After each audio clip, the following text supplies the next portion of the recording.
next guest, we've had many a little conversation, I think. I do love him. Last conference, the music wasn't loud enough for his walk on, Gavin. I'll just be warning you now. We've networked. We've had conversations. He builds my website. He puts up with me quite a bit, although his wife's here, so she has to put up with even worse. What can I say about him? Is that all right? I'm building him up. Right. So I won't tell you that he just told me I had to stall for a little bit because he had to run for a wee-wee. Ladies and gentlemen, he is one half of Scruffymonkey. I do keep trying to get Lindsay up here to do a session. She won't. She will never do the podcasting or anything like that. So Chris is just the monkey that you wheel out, isn't it, Linz? Yeah. So ladies and gentlemen, our communication speaker today, and I apologise if he mentions beans, Chris Dawes. I've got that lightning inside me, son of a god. I'm like a titan that's rising, oh, just you watch. I'm stepping into fate, there is no time to waste. I've got that lightning inside me, this is how legends are made.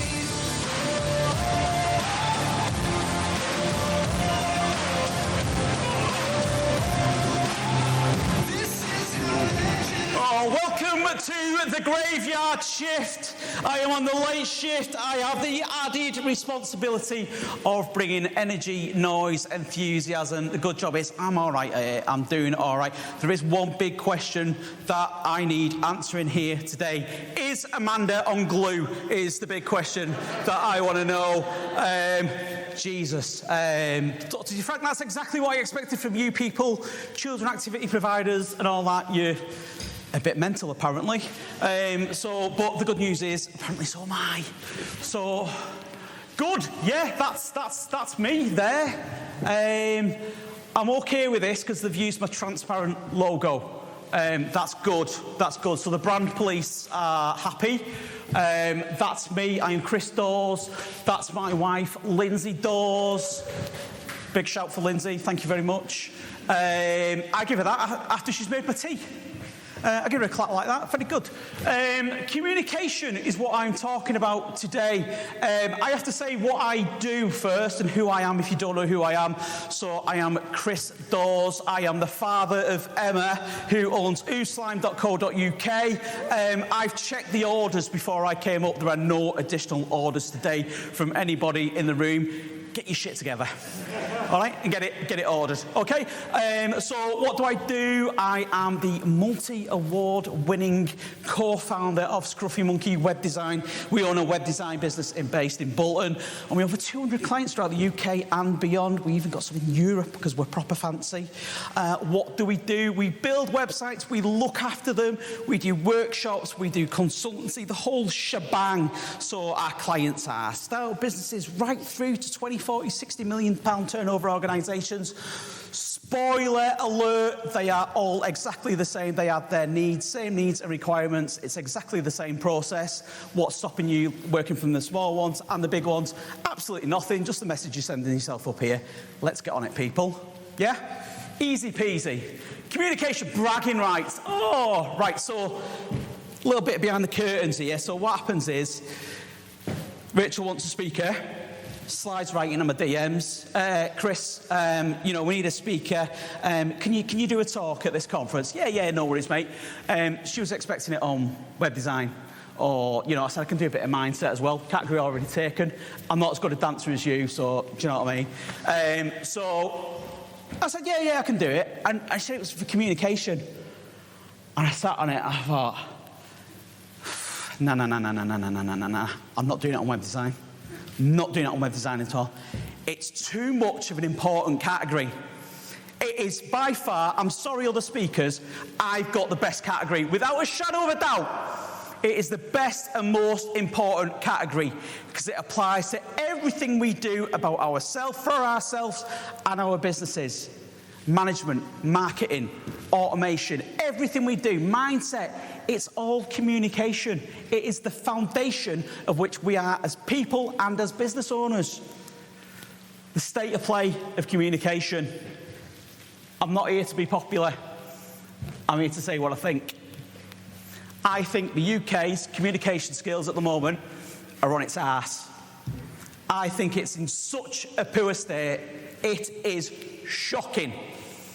And there's a word that hasn't been used today, and it's very relevant. It's COVID. I hate to bring it up. It's changed the game. It's changed how people talk and communicate with each other. And what we've done is, we've got over it, great, and you guys as a sector, I get it, you've had the most challenging times out of the most, quite frankly, right? It's been really difficult. But how many of you have gone back to playing the same game and trying to communicate exactly, trying to pick up where you left off? Forget it. Those rules don't apply anymore. And there's still people playing by those old rules. They don't work. And the same applies for all other businesses. I can't expect the same communication because I've got people now working from home or remotely and the decision process is different. So don't expect it to be the same. You've got to adjust all your systems and processes. A brilliant example, you know, your catch-up, your follow-ups, got to change. Right? Steph nicked a bit of mine. Bloody thing, I've left it there. The best tool I have now, old school tactics. I pick up the phone. It's the only way that I can make things happen at my speed now, is to pick up the phone and force things to happen. You've got my email, you've got my follow-up, and I pick up the phone. I have to force the conversation like I've never done before. Don't be afraid. I love automation. I'm a digital business. Don't knock the old school tactics. Sometimes it works. The amount of things, the magic things that happen in my business, just through a simple telephone conversation, I cut right through whatever issues people are having, their objections for a deal or whatever, and that's the way to do it. How many of you hide behind not using a phone? Lindsay does. She hates it. She hates using the phone. I love using the phone. It's great. I love speaking to people. It's brilliant. Inside and out. Right, so our business is now coming up to 10 years. We are 10 years in, and, you know, we've learned a lot, failed a lot, got a national business now. What's the one thing that I worked out quick that I had to sort out fast? Me. This was the challenge, the ultimate challenge, and it's what I have worked on harder than anything, harder than any automated business, harder than any marketing. I studied personal development harder than anything because I knew that I had to be a successful owner. I had to think like a successful business owner, right?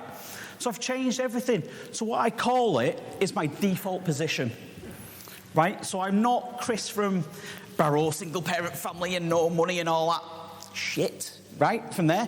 What I am is a multi-award winning CEO running a national organisation, and I think accordingly and I act accordingly, and that's what's changed my life. How many of you are playing by an old rule book? It doesn't matter, it's gone. It's up to you to choose the rule book that you want to operate by. I always operate over here now. Right, so when I'm dealing with a problem or I'm moving forward, it's these set of rules that I'm following. Right, so how would I deal with it professionally? Right, I've even changed it. Stacey's not looking a bit dapper today, Chris. Well, I hope you think I'm looking all right today, yeah? I've changed the style that I've dressed recently, right? Because I thought that's not a fair representation of who I am and what I'm about these days. It's gone, it's changed. Used to wear a jeans and a t-shirt, nothing wrong with that. But that's not the image I want to project anymore. I'm fully in control of how I project myself and what I expect in return. Think about it. We are always, we're always selling. Every single one of you as business owners, you're selling 24/7. Live with it. All right, it's the way it is. Every single social media post, whether it be personal or otherwise, every single time you go shopping, every single conversation that you have, you're selling. That's the cost of being a business owner. It's not what you say, it's how you say it. Yes, including your resting bitch face. It's my mum that inspired this post, a bit bizarrely enough, because she's got a resting bitch face. This is a controversial bit, but I'm going to say it because I like a bit of controversy. Social media. What is it where we've got to the point where we think social media is a therapy session. If we've got a problem, we all like being authentic. I get it. Lovely buzzword, isn't it? But we like to show too much vulnerability on social media. We're putting too much weakness out there. I want to give you an example. I have people who I've dealt with who have said, oh, do you know what, I'm really struggling mentally at the moment, and I get it. I've had my own mental health issues. I'm sure lots of people in the room is. It doesn't mean it's for general consumption and to put out there. I've got mental health issues. I'm really struggling at the moment. I don't know what to do. I don't know where the next business deal is. I'm really struggling with all this in my business. They put that out there on social media, and you expect me to frigging give you your money and to trust you with my money and to provide me with a service. Get real. Get real. You're not going to do it. I don't care what you say. It's not going to happen. Be honest. Some things are not for social media. That's my opinion. Some of you agree. Some of you won't. I don't put any of that in there. I have challenges all the time. It's not for social media. It's for my private areas that I do have online where I have the areas of trust. I want you to think, I see it all the time, and there's a complete correlation back with those people that are struggling, personally, put it on that, and then the business struggles. Don't do it. I want to be fucking bulletproof. Right? So it comes down to ping, ping, ping. I'm like Robocop. It just pings off me. Right? That's what I want you guys to be like. I'm sorry. You don't want to hear it, but that's what you've got to be. I've got to trust you. Trust. It's the foundation of what marketing and sales is built on. Yeah? Think about it. The customer is always wrong. We've always thought the customer's always right, didn't we? How many employed people always say this, right? Because they live by a completely different rule book to what we do, yeah? Agreed? Yeah? The customer hasn't got a clue what they're talking about, right? That's the truth of the matter. If somebody comes and they want a website, do you think they know more about it than me or less about it than me? If I want piano lessons, which this lovely lady does over here, I know nothing about pianos whatsoever. She knows more about it than I do. So anything that I say would be wrong. Your job is to educate. That is your job. That is how you market. That is how you sell. I don't even feel like I'm ever selling. I do say, John, it's this much and da-da-da. Sign here, right? But my marketing is through education. I'm subliminally telling them, you're wrong, you need to do it this way. That's not the way you're doing it. That's the way you're doing it. And sometimes, through conversations, the solution the client thinks they want, is A, but sometimes the solution's B over here. Because they don't know, because they haven't been appropriately educated and we haven't built the relationship with them and communicated with them in the right way. Oh, yeah, oh. Now this, guys. Oh. Take a picture of that. Right? Because take a picture of that, mate. Take a picture of that. Look, look, look.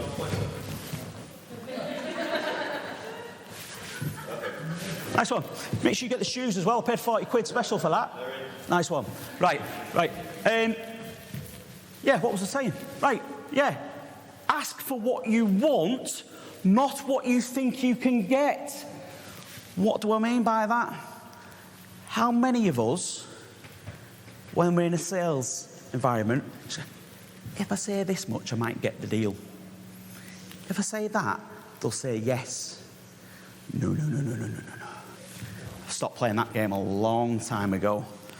And there was also my mindset kicking in. The old Chris was kicking in. The numbers that I had to spit out with, what I was asking for a website, I couldn't even verbalise it. Yeah, my mentor used to take the mick at me. You can't even say the numbers, can you? No. Because Chris over here from Barrow never used to have that amount of money, right? And it takes my mum a week to earn what I earn in the morning, right? It's just the way it is, right? It's not my fault, right? But I had to shift that, and now I ask for exactly what I want off people, right? And I ask for the opportunities that I want. Last month, I went to a networking event, and there was an organisation there called Proper Good. They'd heard of me, so we've done soft touches, right? All that soft touches, so they kind of know me. They'd heard of me, they've heard of Scruffymonkey, they've heard of Lindsay. Yeah, I'm Chris, yeah. So basically I'm here because I want to start doing delivering workshops for you and be a mentor on your program. Yeah, no worries, let's do that. Because I asked for what I wanted. That's made me thousands of pounds just because I asked for what I wanted. How many times are we not asking for what we want and we're just waiting to be asked? What's the problem? What's the problem? Love no. Love no. I'm sure it's a sales expert here. Love no. We go for the no. No saves me time. If you're not interested, great. Next. Learn to love the no. Processes. Oh, I mean, I was trying not to I was getting too excited over here. Right? Oh, what? This is the big boy slide. This is the grown-up bit. Honestly, when I started Scruffymonkey, what was that? Did I hear a noise then? Was that just me? Right, anyway, it's just me. Things going on in my head. Processes. So, started Scruffymonkey, one-man band, in the front of the house. All I did was I built a website and I sold it and I got the money for it. Right, that was it. That was as hard as I thought it would be. Right, how hard can it be? I just keep doing that, right? Now, flipping heck, fast forward 10 years, that's the number one thing I think about. That, above anything else, is processes. Right? So, the sales process of a website, you want a website, I have a set 7-step program that they have to go through, right? You don't get to point 2 if you haven't done it right. So initial inquiry, invoice, data capture, build process, post live, and this, and final invoice, right? I'm still amazed by the amount of businesses who are just winging it on the processes front. You'll know exactly where I'm coming from. It staggers me. Everything should be process driven. I cannot tell you the amount of time that's been created in my business due to my time. I work, and this is not a brag, it's the gift that I want people to have. You know, I'm so lucky as a business owner to get, I love the life that I've got. I am down to working 20 hours a week. I don't bother with Fridays, right? That's all I do a week. And I've got a national organisation, right? Because I concentrate on processes, right? And what was important to me. And I want you to know that you're in charge. You call the shots, not the customers. Customers love being told what to do. You should be telling them what to do. No, you can't do that until you've done this. No, can't have that, you haven't done that. It's not a negative. They love it. They are paying for your time and expertise and experience. Do not be afraid of doing that. If there's something that's not right for me,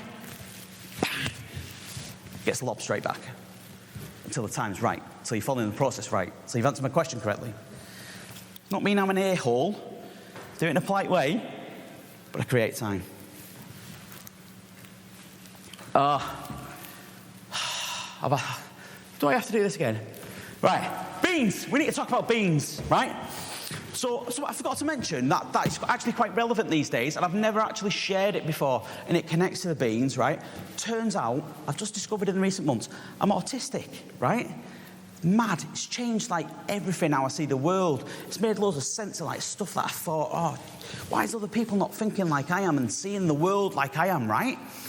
And beans is a bit of an issue for me, being autistic, right? You know, we have, like, food, stuff, beans, fucking eat them, right? Well, I say I eat them, I can eat them, but they've got to be red hot and they've got to be sectioned off on a plate, right? Don't mix them up with other food, keep them piping hot in the corner. We're all happy, right? Nuke them, right? Thermonuclear heat, it's got to be coming off, right? Anyway, my point is about beans, right? When we go around the supermarket, right, we're doing our Asda Friday night big shop, right? Living the dream, right? We point around, right? Yeah, I need some beans, yeah, beans on toast, bit of cheese on top, bosh. Right, we're there. Get our beans. It's a whole raw section of beans, right? You've got your Asda value beans, right? Budget, nothing wrong with that, right? Then you've got your Asda standard range bean, right? It's all right, it's not a bad bean. Heinz beans, you know what you're getting, right? You know what you're getting with Heinz beans. You've got a quality seal, etc. Then you go in your Asda specials. These, like, you know, high end. We're going to pay a little bit extra. A little bit extra, you know. We like to say we've got the premium, all that. It's a nice bit of special. We're feeling a bit saucy. We'll have that. What sort of bean are you? What sort of bean's your business? Very important to understand what bean you are. What sort of bean are you, Stacey? What class of bean? I'm a Heinz bean. And what I'm saying to you is, I'm not premium. I'm not a premium product. And I'm really cool with that. I'm a middle-of-the-road product. I'm a B-class product. I'm not a budget website builder. I'm a standard website builder. I sit in that bit in the middle. So I'm not a full agency where we're all going around on grass and on our skateboards and doing all that shit, right? None of that for me, right? But that means people know what they expect. And I market everything as a Heinz bean, as a middle-of-the-road bean. You need to embrace what bean you are. Embrace your inner bean. And be that bean, the bean you were always meant to be. And that's okay. So look at through your marketing asset. What bean am I today? You can be whatever bean you like, love, and I'm sure it'll be running around, jumping around, being mad as a box of frogs, quite frankly. I want to know what medication you're on, because I'll have some. Thank you very much. A, B, or C? Spoiler, the answer is B. And I'm talking about choice. Fucking hell, everyone loves a choice when they're buying, don't they? I love choice. Our clients always think they're having a choice with the maintenance plans, right? Truth is they're not. It's a psychological game. They're always going to go for the middle option. They always want to feel like they've won. They've got the best deal. They've got the best value. How many of you have options in your business? Let's just say party packages. She's on it. She's on it. You can smile as well. Nice one. Right? She's on it with her options. A, B, or C. And I bet the middle option's the top seller. Don't even know what it is. Is it? Why not? Top, you flash. That means I'd put your prices up and shuffle that in the middle. That's what I'd do. Anyway. Right? Have options in your businesses. Create options. People like choice these days. I wrote this and I'm like, fucking hell, that's it. I thought, I must have nicked that off somebody. I must have nicked it. I've heard it. You know what it's like? You hear loads of people talking, you think, have I taken this from somewhere else or whatever? Communication creates time and opportunity. I thought, that's it in a nutshell. I have so much time these days that it allows me to connect with those people that I want to connect to build those relationships with who I have choice of how I want to go about things, because I have time to look at things, right? It's going to be September soon. We class that, even though it's not our financial start of the year, we class it as our start of the year, because we got Emma, right, the little one, so psychologically that's how we think about it. And most parents do, right? What we do the first 2 weeks of Scruffy Monkey is we have a cup of tea, a packet of crisps, or 2, salt and vinegar for the win, some biscuits, and we get all our marketing assets out. Everything's out on the table, right? And we ask the question, is this where we are now? Is it where we want to get to? Is this content up to date, yes or no? Dead simple questions. And we review everything, because we've got the time to do that. Most people don't have time to stop and ask those questions. People want to know why Scruffy Monkey wins? That's why. 100%. A lot of people know us and how we've moved forward in our business. It's been transformed, right? From where we've come from to where we are now. And it's going to keep doing so because we have time. Thank you so much for listening. It's your job to communicate with me now. You can connect with me on LinkedIn or any other social media channels you should see fit. I look forward to your slime orders at oozeslime.co.uk. Connect with Emma, like her page. Thank you so much for listening. Thank you so much. Cheers.